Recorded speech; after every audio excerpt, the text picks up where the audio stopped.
দুনিয়ার পুরো জীবনটা এটা হচ্ছে লালসাময় একটা জীবন, লোভ, মরিচিকা, মায়াজাল। এই মায়াজালে আমরা আটকে আছি, ফলে মৃত্যুর কথা আমরা ভুলে গিয়েছি।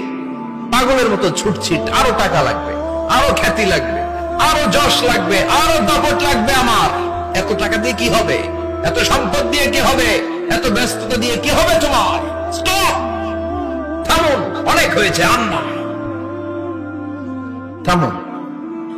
Take a rest, take a breath, and think about death. Think that you have to go back to your Lord.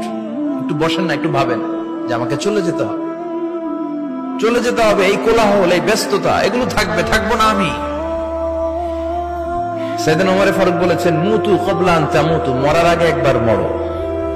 হাসিবু ক্বাবলা আন তুহাসাবু আলাইকুম, তোমার হিসাব নেওয়ার আগে তুমি একবার নিজের হিসাবটা করো না। কাগজ বের করে একটু লিখো না, কি কি ভালো কাজ করছিলা, যেগুলো দিয়ে নাজাতের ওসিলা হতে পারে, 1 2 3, আর কি কি আকাম কুকাম করছো দেখো না, লিখে দেখো তোমার অবস্থাটা কি।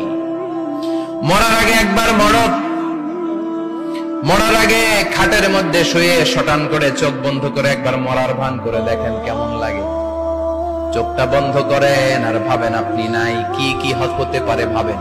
আপনার ছেলে মেয়েরা কান্না জুড়ে দিবে, আপনার প্রাণের স্ত্রী বিলাপ শুরু করে দিবে, বন্ধু বান্ধবের চিৎকার আর মাতম, স্থানীয় এলাকার মসজিদে ঘোষণা, অমুক এলাকার নিবাসী অমুক ভাই, অমুকের ছেলে অমুক দুনিয়ায় নাই। সব আত্মীয়রা চলে আসবে, ফেসবুকে স্ট্যাটাস দেয়া হবে, সবাই সবাইকে জানাবে বিকাল 4টায় অমুক হাই স্কুল ময়দানে আপনার জানাজা। ছুটে আসবে, সবাই ছুটে আসবে আপনাকে শেষ বিদায় দিতে, গুড বাই জানানোর জন্য, আল ওয়াদা, বিদায় জানাতে আসবে সবাই। 4 তাকবীর দিয়ে আপনার জানাজা হবে।